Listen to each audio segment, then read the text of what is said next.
ഇന്ന് നമ്മൾ hand made spiral binding book ഉണ്ടാക്കാൻ പോവുകയാണ്. അതിന് വേണ്ടി ഞാനിവിടെ എടുത്തിരിക്കുന്നത് A4 ഷീറ്റ്സ് ആണ്. കയ്യിലുള്ള ഏത് പേപ്പർ വേണമെങ്കിലും നിങ്ങൾക്ക് എടുക്കാം. ഇതിന് വേണ്ടിയിട്ട് A4 ഷീറ്റ് എല്ലാം നടുവേ മടക്കണം. ഞാനിവിടെ കുറച്ചധികം എടുത്തിട്ടുണ്ട്. അതിനുശേഷം ഒരു പേപ്പർ പഞ്ചർ എടുക്കുക. എന്നിട്ട് A4 ഷീറ്റിൻ്റെ മോൾ ഭാഗം മൊത്തം ഇതുപോലെ അടിച്ചു കൊടുക്കുക. ആ എടുത്തു വെച്ചിരിക്കുന്ന മൊത്തം പേപ്പറിലും എനിക്ക് അടിക്കാനുള്ളതാണ്. കുറച്ചധികം കഷ്ടപ്പെട്ടിട്ടാണ് ഞാനത് അങ്ങനെ ആക്കിയെടുത്തത്. ഇതിന് നിങ്ങൾക്ക് വയ്യെങ്കിൽ നിങ്ങൾക്ക് ഷോപ്പിൽ കൊണ്ടേ ആക്കാവുന്നതാണ്. ഞാൻ പിന്നെ ഫുള്ളി ഹാൻഡ് മെയ്ഡ് ആക്കാൻ വേണ്ടിയിട്ടാണ് ഇതേപോലെ ചെയ്തത്. അധികം കഷ്ടപ്പെട്ടിട്ടാണ് ഞാൻ ഇതേപോലെ ആക്കിയെടുത്തത്. വീഡിയോയിലുള്ളതിനേക്കാളും സമയം ഇതിന് വേണം കേട്ടോ. അതിനുശേഷം 2 കാർഡ്ബോർഡ് പീസ് എടുക്കുക. അതിനുശേഷം പേപ്പർ വെച്ച് കൊടുത്ത് കാർഡ്ബോർഡിലും ഇതേപോലെ ഇടുക. കാർഡ്ബോർഡിൽ അടിക്കാൻ കുറച്ച് പണിയാണ്, കട്ടിയുള്ളത് കാരണം. 2 കാർഡ്ബോർഡിലും ഇതേപോലെ ചെയ്ത് കൊടുക്കുക. പേപ്പർ വെച്ച് ട്രേസ് ചെയ്തിട്ട് വേണം എടുക്കാൻ, ഇല്ലെങ്കിൽ അതിൻ്റെ അളവ് മാറിപ്പോവും. കുറച്ച് ക്ഷമയും സമയമൊക്കെ എടുത്ത് ചെയ്യേണ്ട ഒരു സാധനമാണിത്.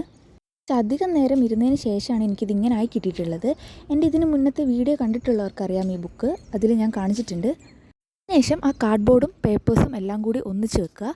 എന്നിട്ടൊരു സ്പൈറൽ സ്പ്രിങ് എടുക്കുക. ഞാനിവിടെ ഒരു പഴയ ബുക്കിൻ്റെ സ്പൈറൽ സ്പ്രിങ് ആണ് എടുത്തിട്ടുള്ളത്. ഒരിക്കലും ഇത് ഇട്ട് കൊടുക്കേണ്ടത് റൈറ്റിൽ നിന്നാണ്. എന്നോട് അറിയാണ്ട് മാറിപ്പോയിട്ടത് ലെഫ്റ്റിലേക്കായി പോയിട്ടുണ്ട് വീഡിയോയിൽ. ശരിക്കും നിങ്ങൾ ഇടുമ്പോൾ റൈറ്റിൽ നിന്നാണ് ഇട്ട് കൊടുക്കേണ്ടത്. ഹാൻഡ് മെയ്ഡ് ബുക്ക് ഇവിടെ റെഡി ആയിട്ടുണ്ട്. വീഡിയോ കാണുന്നവരിത് ട്രൈ ചെയ്ത് നോക്കൂ.